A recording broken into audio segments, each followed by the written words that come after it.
Thank you, Acting Speaker, and you'll be happy to know that, well, as you well know, the Nationals' debates on these bills come from a place of community and reflect what the community are thinking on particular topics. And how do you get community members and landholders, food producers to go from 0 to 100 in 0.98 seconds? You mention energy and land in one sentence. One sentence, because this is such a contentious issue. And this bill, as with a lot of bills that come through this place, Acting Speaker, in some sort of strategy, I'm guessing, or it might be oversight, it might be, who knows, really. But there are certain parts of the bill that we might agree with, but we have to oppose things like this energy and land legislation amendment, the Energy Safety Bill, because there are large parts of it that are just not practical on the ground, particularly for communities out in the regions. So it leaves us no choice, but of course then we get demonised for standing up for our communities, and which is another reason that the Nationals in particular will keep standing up, particularly on that energy and land topic that is so important, literally from the top of the state to the bottom of the state. It's just, and the member for Lowan spoke about it earlier, and I will get to that, but the obvious kinds of things that we are not okay with, and it's been illustrated by members on this side, the penalties. If we can focus on the penalties, no one disagrees with safe workplaces. No one. What we do disagree with is how hard the Labor government is making it to operate a business, much less be a tradie or a food producer in this state. So the added powers and the increased penalties applied to tradies who, like the member for Polwarth said, if a gas hot water system needs to be replaced and you can get a plumber, let's say, to fix that hot water service, gas hot water service, that's now a crime? That just makes it impossible and impractical. Tradies are hard enough to find as it is, much less making their job, something that they were trained to do during apprenticeships and training, and they've done their entire career. It's now a crime to do that? And then we're told this is not ideological and it's practical and it's a road to renewable. No, it's a ridiculous result of this government's ridiculous ban on gas and their failure to explore for gas. It just makes parts of this bill are just completely devoid of common sense. Surprised? Are you not? I wouldn't have thought so. So even that 20-point difference going from 40 to 60, given that those points are worth around about $200 each, I think they're about $198, that makes it bad enough. But then if that tradie gets suspended, it's immediate suspension. That appeal to have the suspension lifted has to go through VCAT. I don't know whether you've had or heard of any cases going through VCAT recently, Acting Speaker. At a glacial pace does it move. So you've got tradies who are finding it so tough to do business in this state. There's not enough of them. We've got families who may need plumbers, gas fitters, electricians. They're already hard enough to find, and we're literally suspending them while we wait for the VCAT process. Again, a little bit of common sense and practicality here, please, I beg of you. But we have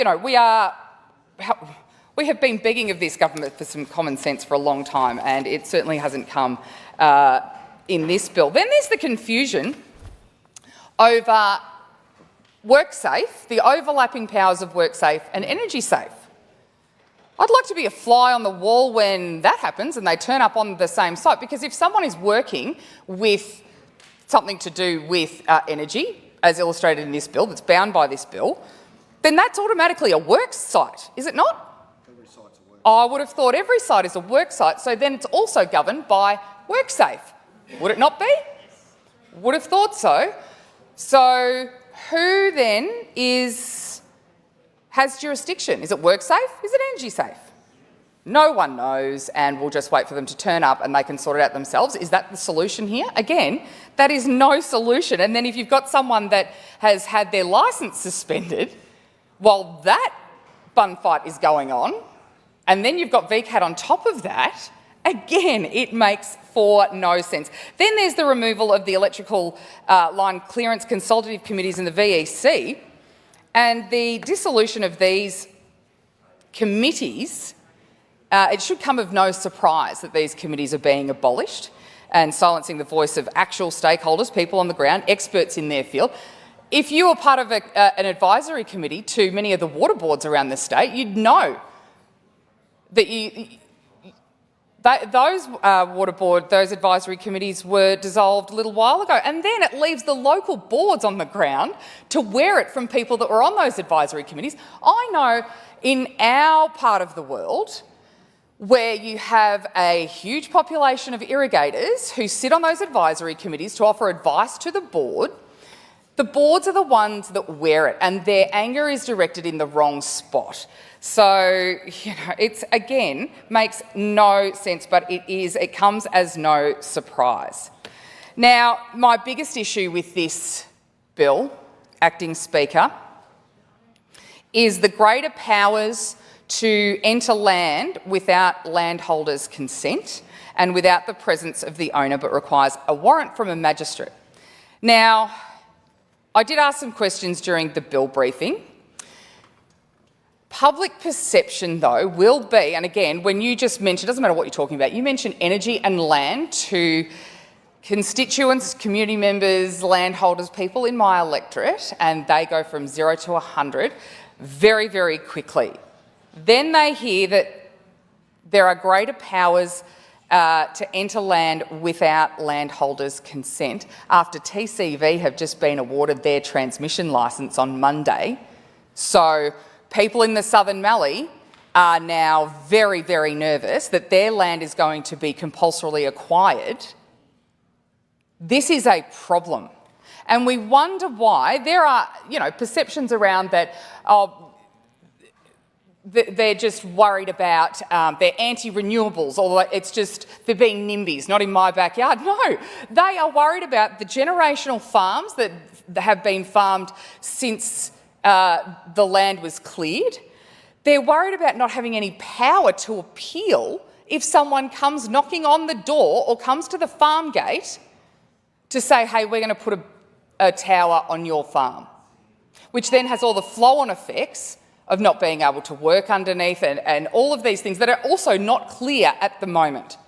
So you can understand why landholders would be triggered by this bill, and I don't blame them. Last Sunday, I was in Witchyproof to meet with a large section of the community at the Terminus Hotel, and honestly, it is, for the first time, I've never seen anything like it. You have these small communities who are usually so tight-knit, at war with one another. They're at war with their neighbours. They're at war with their brothers, sisters, mums and dads, because one has an opinion about power lines, wind turbines or a mineral sands mine, and the other has a different opinion. There's no clarity. There's no transparency. With all the overheads that go into producing food at the moment, and then you've got the added pressure of the government coming in to just acquire your land under the guise of a different brand like TCV or EnergySafe or whatever it might be.